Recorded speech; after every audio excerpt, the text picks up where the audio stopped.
How to create a new user account on Windows 11. First of all, head over to your settings. Inside settings, head over to accounts at the left side of the screen. Inside accounts, scroll down and head over to other users. Now tap on add account right here. You need to wait for a while. Now tap on I don't have this person's sign-in information.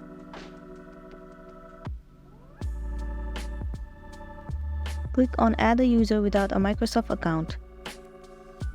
It will land you on this page, so first of all right here you need to enter your name. And then create a new password for this account. And once you are done, tap on next. There you go, your guest user account has been created successfully. Now tap on this guest user. Click on change account type. So right here you will be able to change your account type.